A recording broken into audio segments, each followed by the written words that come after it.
Lucia Vega froze mid-polish as billionaire tech CEO Victor Reeves waved a document in Mandarin before his executive team, her secret fluency burning in her throat. "Anyone who can translate this acquisition proposal gets my salary for a day, $27,400, Reeves announced, nudging aside Lucia's cleaning cart with his Italian leather shoe. The conference room erupted in laughter as executives exchanged knowing glances. Lucia kept her eyes down, focusing on the circular motion of her cloth against the mahogany table. "Maybe we should just use Google Translate," joked Derek Willis, VP of Operations, his Harvard-class ring clinking against his water glass. "Probably more reliable than whatever discount service we'd get otherwise." Lucia's phone vibrated in her pocket, a reminder of the eviction notice. 72 hours before the court hearing that could leave her family homeless. $27,000, the exact amount standing between dignity and desperation. Her fingers closed around the jade translator's pen in her pocket. Her father's final gift. A skill hidden, a heritage denied, a chance dangling before her. Would revealing her true self to those who looked through her bring salvation or merely new humiliation? The question hung in the air like a prophecy as she slipped from the room, invisible once more. Lucia hadn't always been invisible.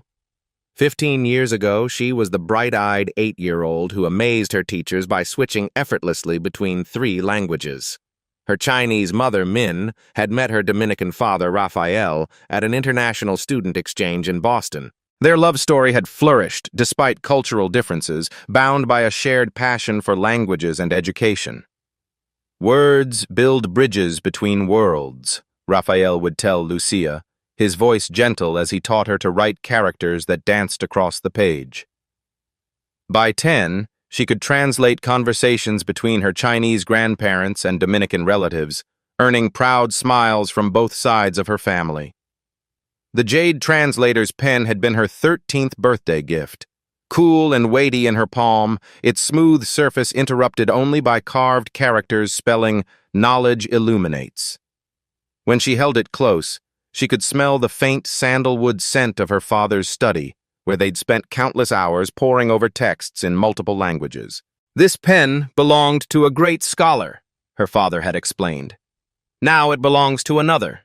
3 months later, Raphael Vega was laid off from Reeves Enterprises during a strategic restructuring. After 15 years developing the company's Asian market partnerships, he was discarded with a severance package that barely covered 2 months' rent. The health insurance disappeared overnight. When the persistent cough turned out to be stage 4 lung cancer, the medical bills accumulated faster than the rejection letters from his job applications. Lucia remembered the night her father had returned from an interview at a competitor, his face ashen. "They can't hire me," he'd whispered to Min. "Reeves has blackballed me throughout the industry. Something about proprietary knowledge." 6 months later, Raphael was gone, leaving behind $43,756 in medical debt, a heartbroken family, and a jade pen that Lucia now carried everywhere as both talisman and burden. Min took on 3 housekeeping jobs, her engineering degree from Beijing University, useless without American credentials or connections. Lucia's dream of a linguistic scholarship evaporated when Min's first stroke hit, forcing the 17-year-old to abandon her senior year and find immediate work. Now, at 23, Lucia's days followed a punishing rhythm. Cleaning offices at Reeves Enterprises from 4 p.m. to midnight, caring for her partially paralyzed mother until dawn, grabbing 3 hours of sleep, then translating academic papers online from 8 a.m. to 2 p.m. under the pseudonym Linguistic Bridge. The anonymous translation work paid $22 per hour, far better than her cleaning job's $14 to $25. But clients were inconsistent, and revealing her identity risked losing the healthcare coverage her mother desperately needed. 60 hours of work each week. Every month, $2,200 for rent on their 1-bedroom apartment, $463 for her mother's medications, $275 for the payment plan on her father's medical debt, $190 for groceries, $145 for utilities. The arithmetic of survival left nothing for savings. For 5 years, Lucia had moved through Reeves Enterprises like a ghost, emptying trash bins while executives discussed billion-dollar deals. She'd learned to make herself invisible while her ears caught everything: strategic acquisitions, product launches, personnel changes. Her fluency in Mandarin, Spanish, and English transformed meaningless background noise for others into valuable intelligence for her. She knew Victor Reeves had cut employee retirement contributions while purchasing a $14.2 million vacation home in Aspen. She knew Derek Willis had taken credit for the Singapore expansion strategy that junior analyst Priya Sharma had actually developed. She knew the company's public commitment to diversity masked systemic wage gaps. Maintenance staff were 87% people of color, while executive leadership was 94% white. Knowledge without power. Intelligence without opportunity. Lucia cleaned their coffee rings while understanding every word they said about Asian markets, Hispanic consumers, and untapped multilingual demographics. The irony wasn't lost on her, but irony didn't pay bills or prevent evictions. And now, the 72-hour countdown had begun.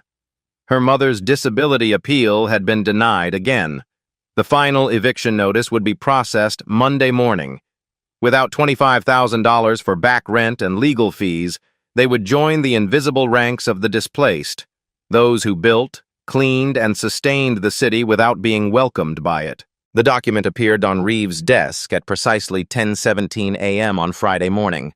Lucia noticed because she was polishing the glass trophy case nearby, close enough to see the Shanghai postmark and the logo of Huangtech Innovations, one of China's largest semiconductor manufacturers. She also noticed how Reeves's perpetually composed face flickered with momentary panic.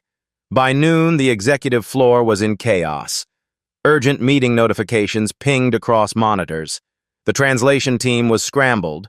Then the bad news delivered. Lin, the head translator, was in Beijing visiting family, and his 2 associates were at an industry conference in Tokyo. Lucia emptied wastebaskets methodically, moving through the commotion like a shadow, when Reeves burst from his office, waving the document. "Everyone in the conference room, now!" She should have left. Her shift technically ended at noon on Fridays, but curiosity, or perhaps fate, kept her lingering, wiping down already clean surfaces as the executives assembled. Reeves slammed the document onto the table. "Huangtech is offering us exclusive manufacturing rights for our new processor. This could double our market share in Asia." "That's fantastic news," ventured Willis, the confusion evident in his voice. "It would be," Reeves snapped, "if we could read the damn thing. They've sent it in Mandarin, and our translation team is unavailable. They want a response in 72 hours, or they're taking the deal to Samsung." Lucia's heart quickened. She recognized several characters visible on the cover page, technical terms her father had taught her, specifications for semiconductor manufacturing tolerances. "Can't we use a service?" asked Priya Sharma. "For something this confidential and technical?" Reeves scoffed. "Do you want our competitive advantage leaked to every tech firm in Silicon Valley?" The executives shifted uncomfortably. Lucia's cloth moved in silent circles on the credenza. "I'll make it worth someone's while," Reeves continued, his voice taking on a performative edge as he noticed her presence. "Translate this 30-page proposal accurately in 48 hours, and I'll give you my daily salary.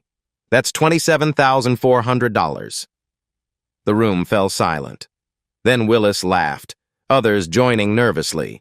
"Maybe even the cleaning lady can try," Reeves added, gesturing toward Lucia.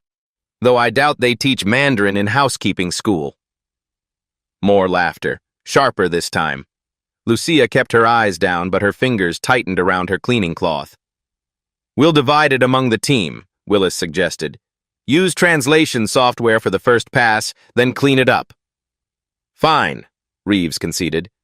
"But remember, 72 hours until Huang walks. And these documents don't leave this building. Security protocols in full effect." As the executives dispersed, grabbing copies of the document, Lucia noticed 2 things. First, they were badly mistranslating even the title page, murmuring about partnership opportunities when the characters clearly indicated exclusive manufacturing contract. Second, the 72-hour deadline aligned precisely with her eviction timeline. Reeves's daily salary would cover her mother's immediate medical needs and the overdue rent. But revealing her skills could cost her job if she failed, or worse, if she succeeded and threatened the executives' egos. And what if the document contained the same predatory policies that had destroyed her father's career? Would the same company that had ruined her family now profit from her hidden talent? And if she refused this chance, would she ever forgive herself? Lucia made her decision at 1:43 a.m., standing in the dim light of her apartment kitchenette. Her mother slept fitfully in the converted living room, medical monitors casting blue shadows across her face. The eviction notice lay beside Lucia's translation notes, the number 72 circled in red, counting down the hours until Monday's court hearing. She wouldn't reveal herself directly. Not yet. Too risky. But she could test the waters, see how valuable her skills might prove. Saturday night found her back at Reeves Enterprises, her cleaning uniform a perfect disguise for after-hours access. The executive floor stood empty, the security guard nodding familiarly as she wheeled her cart past his station. "Working weekend overtime, Lucia?" "Mi madre needs medicine," she answered, exaggerating her accent, playing the role they expected. In the conference room, executives had left their translation attempts scattered across the whiteboard, a mess of mistranslated technical jargon and business terms. Lucia winced at their mangled interpretations. Using her jade pen, she carefully corrected 3 critical sections, translating the complex semiconductor terminology with precision. She signed it simply, Night Owl. The corrections were specific enough to demonstrate expertise, but limited enough to seem like helpful hints rather than a complete solution. A test balloon to gauge reaction. By Sunday morning, her anonymous assistants had created a stir. Arriving early with her cleaning cart, Lucia lingered near the conference room door, eavesdropping. "Who the hell is Night Owl?" Reeves demanded. "Security says nobody unauthorized entered the building," Willis responded. "Must be someone on our team." Lucia watched through the gap in the door as Willis studied the whiteboard, his expression calculating. Then, to her disbelief, he erased her signature and turned to Reeves. "Actually, I did this part," Willis claimed smoothly. "I've been studying Mandarin privately. Didn't want to make a big deal of it until I was more fluent, but given the emergency..." Reeves clapped him on the shoulder. "Finally, some initiative around here. Take point on this, Willis. Coordinate the team's efforts." Lucia's small victory turned to ash. Willis, promoted to project lead based on her work. The injustice burned, but she couldn't afford indignation. Not with only 48 hours remaining before eviction. That night, with her mother finally asleep, Lucia spread the photographed documents across their kitchen table. Working through the technical portions, she discovered something that made her blood run cold. The contract included provisions for workforce optimization requirements, language that would allow Reeves to lay off 300 workers at the manufacturing plant in exchange for reduced production costs. Among those workers would be her mother's cousin's family, who had finally found stability after immigrating last year. Lucia sat back, the jade pen suddenly heavy in her hand. Complete the translation anonymously and enable more families to suffer? Or reveal herself and risk everything? Her phone buzzed with a text from her supervisor. "New security cameras installed in executive wing. All cleaning staff must complete tasks before 7 p.m. until further notice." The window was closing. With her after-hours access restricted, Lucia resorted to desperate measures. During her Monday shift, she hid in bathroom stalls during breaks, translating frantically on scraps of paper. She worked through lunch in the supply closet, racing against both Reeves's deadline and her own, now just 58 hours until the eviction hearing. By Monday evening, she had completed translations for roughly 40% of the document. She carefully placed more anonymous night owl notes in the conference room, watching as Willis continued claiming credit, growing more confident with each successful interpretation. The countdown ticked. 56 hours until eviction, 47 hours until Huang Tech's deadline. Lucia's eyes burned from lack of sleep, her hands cramped from writing. Her mother's condition deteriorated, the stress of potential homelessness causing her blood pressure to spike dangerously. "Necesitamos un milagro," her mother whispered that night, clutching Lucia's hand. "We need a miracle." What her mother didn't know was that Lucia had the miracle within her grasp. If only she dared reach for it. "We have a security breach." The words cut through Tuesday morning's executive meeting like a blade. Lucia, arranging coffee service, kept her expression neutral as the security chief played video footage showing a shadowy figure in the conference room after hours. "The cameras caught someone, but the angle doesn't show a face," he explained. "Could be industrial espionage." "Investigate everyone," Reeves ordered, "especially maintenance staff with after-hours access." Lucia felt Willis's gaze fixed on her. Had he connected her to the mysterious translations? By afternoon, security guards were interviewing all cleaning personnel. When Lucia's turn came, she played her role perfectly, the simple cleaner who barely spoke English, confused by complicated questions. "No understand problem," she repeated, hating herself for the stereotype but recognizing its protective power. "I clean only. No touch papers." The security chief seemed satisfied, but Willis lingered after the interview, his Harvard ring tapping against the desk. "Interesting," he said once they were alone. "You seem to understand English perfectly when I'm giving cleaning instructions." Lucia shrugged, eyes downcast. "Instructions simple, questions complicated." Willis leaned closer.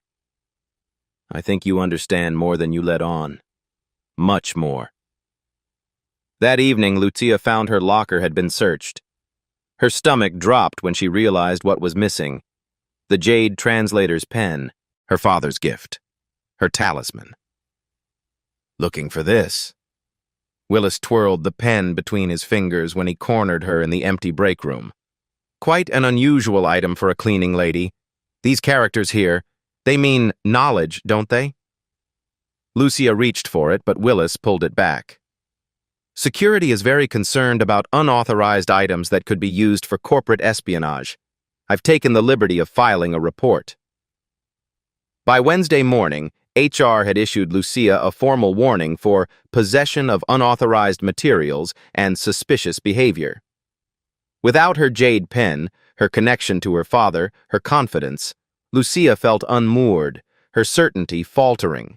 The eviction countdown showed 34 hours remaining. Her mother had been taken to the emergency room with chest pains, depleting their meager savings for the ambulance copay. The apartment manager had posted the final eviction notice, 48 hours until they would change the locks. Desperate, Lucia used her lunch break to access Willis's computer while he attended a meeting. What she discovered horrified her. Willis had deliberately mistranslated key sections of the Huang proposal, sections that would not only harm workers, but potentially violate international trade laws.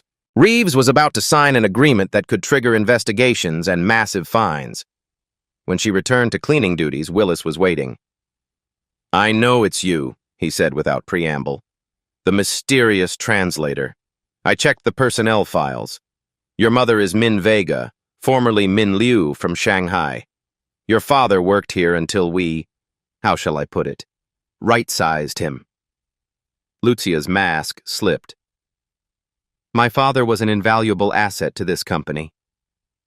Willis's eyebrows rose at her perfect English. "So she speaks. I wondered how long you'd keep up the act." "Give me back my pen." "After I speak with immigration about your mother's visa status," Willis countered. "Expired, isn't it? Since your father's death?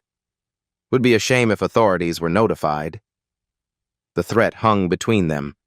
Speak up and face deportation threats, or remain silent while hundreds lose their livelihoods and Reeves Enterprises commits corporate suicide. 30 hours until eviction. 24 hours until the Huang deadline.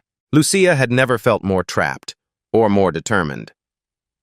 The emergency board meeting began at 9 a.m. Thursday, exactly 24 hours before the Huang Tech deadline. Lucia moved silently around the conference room perimeter, pouring coffee and arranging pastries as Willis presented his completed translation to Reeves and the board members. As you can see, Willis explained, pointing to his PowerPoint, the terms are highly favorable. Huang is offering exclusive manufacturing at rates 15% below market, with minimal quality control oversight. Lucia winced at his mistranslation. The document actually specified stringent quality control protocols with 15% higher tolerance standards than industry average. Their only unusual request, Willis continued, is accelerated production scheduling using what translates roughly as modified staff allocations. Lucia's hands trembled as she refilled the water pitcher. Willis was deliberately obscuring the mass layoffs the contract would require. There's a technical section about the Liudong Moxing process that's still unclear, Willis admitted, butchering the pronunciation so badly that Lucia couldn't stop herself from flinching. Reeves noticed. Something wrong with the coffee, girl? All eyes turned to her. The moment stretched, her future balanced on a knife's edge. Liudong Moxing, Lucia corrected softly, the proper tones flowing naturally. It means fluid modeling system, not whatever he said. The room froze. Willis's face darkened. Excuse me? Lucia straightened her shoulders, 16 years of language study overtaking 5 years of practiced invisibility. You've mistranslated several critical sections. Liudong Moxing refers to the semiconductor's thermal management system, which requires specialized handling during manufacturing. It's not about staff reallocation, it's about technical specifications. How dare you interrupt, Willis began, but Reeves cut him off. You speak Mandarin? Reeves demanded, studying Lucia as if seeing her for the first time. Mandarin, Spanish, and English, Lucia answered, her heart pounding. I also read Japanese and Korean, though my speaking fluency is limited. She's lying, Willis interjected. She's just a cleaner. My father was Rafael Vega, Lucia continued, gaining confidence with each word. He built your Asian market division before your strategic restructuring 5 years ago. He taught me business Mandarin and technical terminology since childhood. Recognition flickered in Reeves's eyes. Vega. I remember him. This is absurd, Willis protested. She's probably working for our competitors. Check my credentials, Lucia challenged, pulling out her phone to display her profile on translationbridge.com. I work under the username Linguistic Bridge. I have a 4.98 rating with over 400 academic and technical translations completed, specializing in engineering and business documents. Reeves took her phone, scrolling through the impressive client list and testimonials, his business instincts clearly wrestling with his prejudices. Willis, your translation mentions nothing about quality control protocols, Lucia continued, addressing the board now. It also obscures the fact that Huang Tech is requiring you to lay off 300 manufacturing workers as a condition of the deal, which would violate 3 separate labor agreements you've signed. The board members murmured, looking between Willis and Lucia. This is outrageous, Willis sputtered. You can't possibly... Page 16, paragraph 4, Lucia recited from memory. The characters clearly state that Reeves Enterprises must implement workforce reduction measures of no less than 300 positions within 60 days of contract execution. I can read the entire section verbatim if you'd like. Reeves studied her for a long moment, calculation replacing surprise.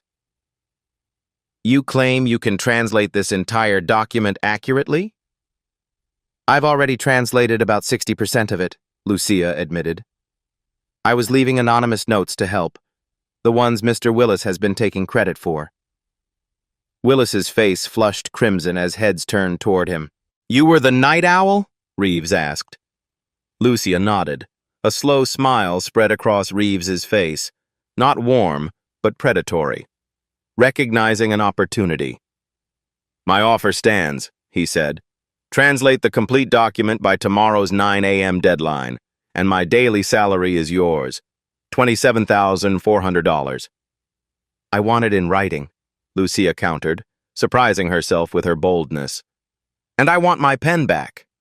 "Your pen?" Reeves frowned. "My Jade translator's pen. Mr. Willis confiscated it yesterday and filed it as suspicious material." All eyes turned to Willis, who reluctantly pulled the pen from his jacket pocket. "And I want a written contract guaranteeing my continued employment regardless of the translation outcome," Lucia added, "with a confidentiality clause protecting my mother's immigration status." The room fell silent at her audacity. Reeves studied her with new interest, perhaps even respect. "Draw up the agreement," he finally instructed his assistant, "and get Ms. Vega whatever resources she needs." As the jade pen was returned to her hand, Lucia felt its familiar weight, cool, solid, grounding. The countdown reset in her mind. 18 hours to translate the remaining document while her mother faced eviction in 36 hours. For the first time in years, she was visible, for better or worse. Lucia worked through the night in a small conference room they'd assigned her, fueled by adrenaline and vending machine coffee. Her fingers flew across the keyboard, the jade pen in her hand guiding her through complex technical terminology and subtle cultural nuances that machine translation could never capture. By 3 a.m., her eyes burned. The characters began swimming on the page. She had completed nearly 85% of the translation, carefully noting discrepancies between what Huang Tech was actually offering and what Willis had claimed. The truth was somewhere in between, not as rosy as Willis painted, but not as exploitative as she initially feared. The workforce reductions were suggested, not required, and Huang had included provisions for retraining programs. Her phone buzzed with a text from her neighbor who was sitting with her mother at the hospital. "Doctors want to keep her another day. Need $2,200 deposit for continued care." Lucia massaged her temples. 30 hours until eviction. 6 hours until her translation deadline. She allowed herself the moment of hope. Reeves' money would solve their immediate crisis. She could negotiate with the landlord, pay the hospital, perhaps even find better housing closer to medical facilities. She rested her head on her arms, just for a moment. The crash of coffee splashing across her desk jolted her awake. Lucia gasped as hot liquid spilled across her handwritten notes and seeped into her laptop keyboard. "Oh, clumsy me!" Willis stood over her, empty coffee cup in hand, fake concern plastered across his face. "I was just bringing you a fresh cup. You looked so exhausted." Lucia jumped up, frantically dabbing at the spreading liquid with tissues. Her laptop screen flickered, then went black. "My translation?" she began, panic rising. "Don't worry," Willis said with a smile that didn't reach his eyes. "I took the liberty of moving your digital files to my secure drive, for safekeeping. Can't be too careful with such sensitive material." "Give them back," Lucia demanded, her voice steady despite her racing heart. "I would, but unfortunately, there seems to have been some sort of corruption. Technical glitch." He shrugged. "These things happen." The digital backup was gone. 4 hours before deadline, Lucia would need to reconstruct critical sections from memory and the coffee-stained notes that remained legible. As Willis sauntered out, he called over his shoulder, "Reeves expects perfection, you know. One mistranslated clause could cost the company millions. I'm sure he'll understand if you need to. Withdraw from the challenge." Lucia's phone buzzed again, this time her landlord. "Eviction processor coming tomorrow morning instead of Monday. Legal approved acceleration due to repeated late payments." She stared at the ruined papers, the dead laptop, feeling the walls closing in. 3 hours of work lost. Mother in the hospital. Eviction imminent. Willis had outmaneuvered her at every turn. For one moment, she considered giving up, walking away, finding another cleaning job somewhere Reeves and Willis couldn't touch her. Then her phone rang. The hospital. Her mother's condition had worsened. They needed payment authorization for additional treatment. Lucia worked frantically, recreating translations from memory, her hand cramping around the jade pen. 2 hours passed. 3. As dawn broke, exhaustion overtook her. Her head drooped, eyes closing despite her best efforts. She awakened to Reeves standing over her, Willis smirking behind him. The wall clock showed 8:47 a.m., 13 minutes until deadline. "I expected this," Reeves announced, taking in her disheveled appearance, the scattered papers, the coffee stains. "People should stay in their lanes. Housekeepers clean, executives execute. That's why I'm rich and you're, well, exactly where you belong." He turned to his assistant. "Draft a termination notice. Clearly, Ms. Vega violated company policy by accessing confidential documents without proper authorization." "But our agreement," Lucia protested, "was contingent on delivery," Reeves cut her off. "And you failed to deliver. I can explain. Call Translation Pro," Reeves instructed Willis, ignoring her. "See if they can start from scratch this afternoon. We'll have to ask Huang for an extension." Willis's triumphant expression said everything. Lucia sat frozen, watching her one chance at saving her family collapse under corporate cruelty. Her father's voice echoed in her memory. "Words build bridges between worlds." But what happened when those bridges were deliberately burned? Had she risked everything only to end up in a worse position than before? As Reeves turned to leave, Lucia's gaze fell on her bag where the edge of a notebook peeked out.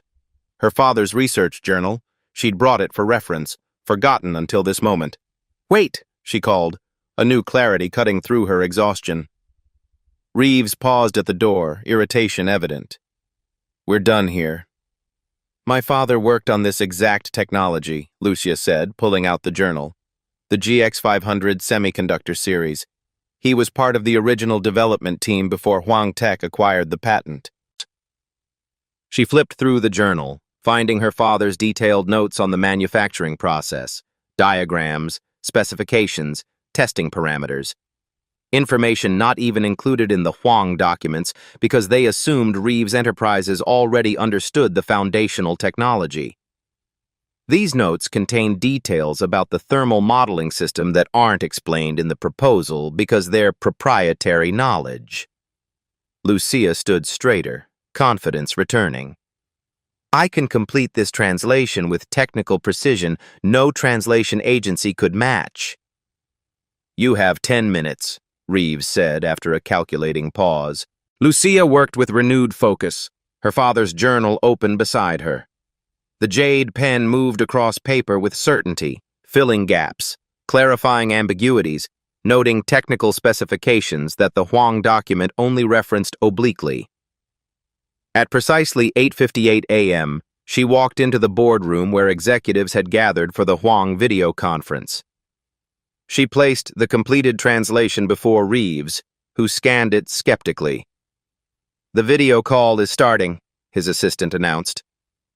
Reeves hesitated, glancing between the translation, Willis, and Lucia. "Ms. Vega, perhaps you should—" "I'll wait outside," Lucia said, turning to leave. "Actually," came a voice from the video screen, "we would prefer if Ms. Vega stayed." Everyone turned to the large display where Lin Huang, CEO of Huang Tech, appeared with his executive team. Beside him sat a familiar face, Mr. Zhang, her father's former colleague. "Ms. Vega," Zhang said in Mandarin, "it is an honor to meet Raphael's daughter. He spoke of your linguistic gifts often." Lucia responded in flawless Mandarin, her surprise giving way to understanding. "The honor is mine, Mr. Zhang. I didn't realize you were aware of my employment here."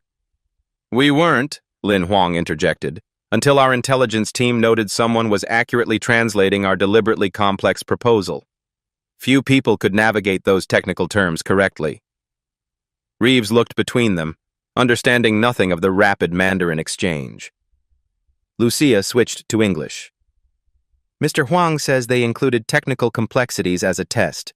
They wanted to see if Reeves Enterprises still retained the expertise my father helped build." And do we pass this test?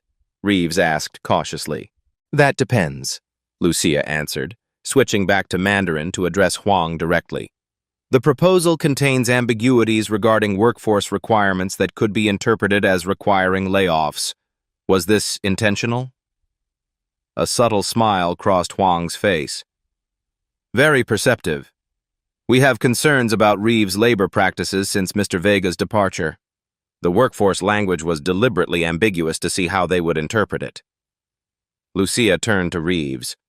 Huang Tech is concerned about your company's approach to workforce management. They included that section as a character test. Willis stepped forward. This is ridiculous. She's making this up to...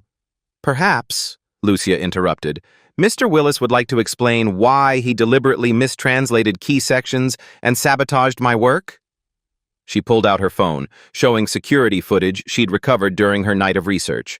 Willis clearly visible pouring coffee on her computer and deleting files from her directory. The room fell silent. Reeves's expression hardened as he watched the indisputable evidence. Mr. Willis, he said quietly, you're fired. Security will escort you out. As Willis was removed, protesting loudly, Huang spoke again in Mandarin. We will proceed with the contract on one condition, that Ms. Vega oversees the implementation as our cultural liaison. The jade pen moved confidently across Lucia's notes as she translated the conversation in real time, its smooth surface catching the light, leaving crisp blue characters that smelled faintly of sandalwood and possibility. No longer a memento of loss, but an instrument of her authority. They insist on working directly with me as a condition of the deal, Lucia explained, the power dynamic in the room shifting palpably. Reeves studied her, recognizing the leverage she now held. With the Huang deadline minutes away and millions at stake, he had no choice. Fine, he conceded. Ms. Vega will oversee the cultural aspects of the implementation. The video call concluded with Huang expressing his pleasure at finding Rafael Vega's legacy alive at Reeves Enterprises. As the executives dispersed, Reeves approached Lucia. It seems I underestimated you. Many people do, she replied simply. Our agreement stands. He wrote a check for $27,400, his daily salary. Though it appears you've earned considerably more than that. As cameras recorded the official contract signing for company records, Huang made one final request via email, a $50,000 signing bonus specifically designated for cultural consultancy services provided by Lucia Vega. With $77,400 in hand, enough to save her mother's medical care, stop the eviction, and provide breathing room for the first time in years, Lucia finally allowed herself to exhale. The jade pen rested in her hand, no longer a burden of the past, but a key to her future. 6 months later, Lucia sat in her new office, Director of International Relations at Reeves Enterprises. Floor-to-ceiling windows offered a view of the city where she'd once felt invisible. Her desk, polished walnut, not the pressed composite of lower-tier employees, held a framed photo of her mother, now receiving specialized care in a facility close to their new 2-bedroom apartment. The jade translator's pen rested in a small crystal stand, its polished surface catching the morning light. When she held it now, the sandalwood scent mingled with the fresh orchids she kept beside her father's photograph. 2 sensory connections, one to her past, one to her present. Her first official act as director had been establishing a scholarship fund for employees' children, named for her father, and implementing a comprehensive review of the company's layoff policies. Her second had been rehiring workers from her community with proper benefits and language-appropriate training materials. The contract she'd negotiated with Huang Tech had increased Reeves's Asian market share by 32% in 2 quarters. The board members who had once looked through her now addressed her as Ms. Vega, with the same deference once reserved for Reeves himself. Even Victor Reeves had developed a grudging respect for her, not from any moral awakening, but from the simple arithmetic of profit. Her cultural insights and linguistic precision had opened doors previously closed to the company. As Reeves himself had put it in the last shareholders' meeting, Ms. Vega's unique perspective has proven unexpectedly valuable. Lucia smiled at the corporate speak translation of "I was wrong about her." Her assistant knocked gently. "Your mother's physical therapist called. The improvements are continuing ahead of schedule." "Gracias," Lucia answered, allowing herself the small pleasure of using Spanish openly in these halls where she'd once hidden her multilingual identity. Her phone chimed with a calendar reminder. The monthly board meeting in 15 minutes. 6 months ago, she had been invisible in that room, wiping fingerprints from water glasses while executives made decisions that affected thousands of lives. Today, she would present her international expansion strategy, a plan projected to create 450 new jobs and increase company valuation by 18%. As she gathered her materials, her gaze fell on a newspaper clipping framed beside her father's photo. The business section headline read, "Reeves Enterprises stock soars on Asian partnership. New director credits immigrant father's legacy." The article highlighted her unconventional rise from maintenance staff to executive leadership, with analysts praising the company's unexpected talent discovery as a model for corporate diversity. What the article didn't mention was the 28 other maintenance and support staff members who had been promoted after Lucia implemented her Hidden Talents Initiative, a company-wide program that encouraged employees at all levels to showcase their skills and education. The former security guard with an engineering degree from Nigeria, the cafeteria worker who spoke 5 languages, the IT help desk technician with a gift for product design. Willis, meanwhile, had become a cautionary tale in corporate circles after his attempted sabotage went public. No major tech firm would touch him now. The last Lucia had heard, he was teaching business communication at a community college, ironically educating the very demographic he had once dismissed.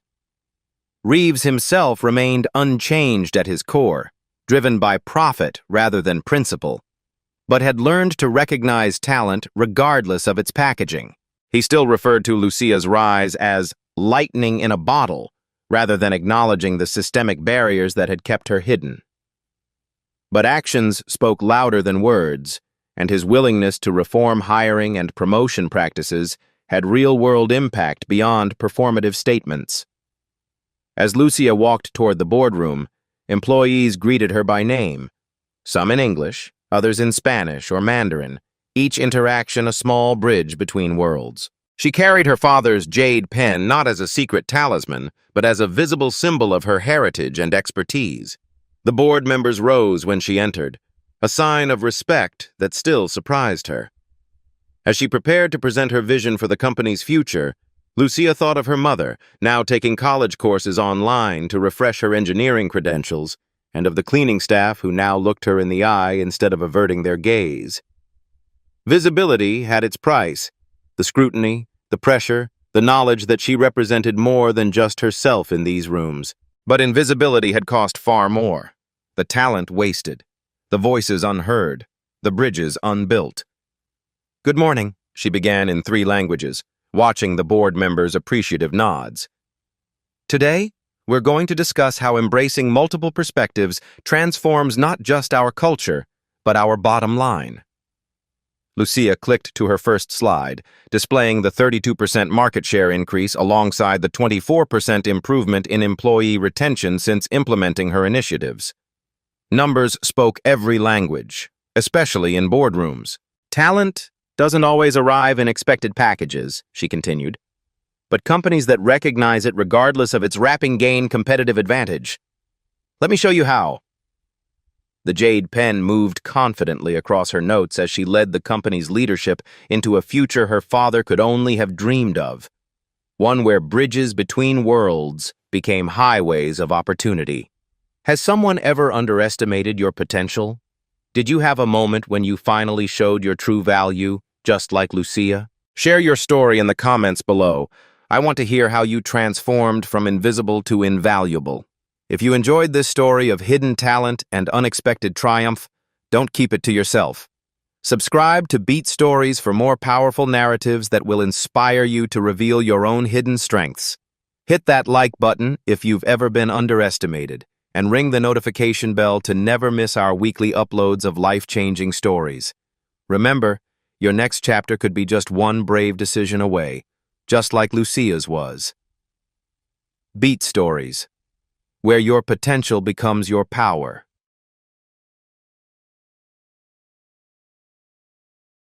Behind every headline is a human story. At Beat Stories, we go deeper, where emotion meets evidence and drama reveals the system. If this story made you pause, reflect, or feel something, don't forget to subscribe. There's more to come.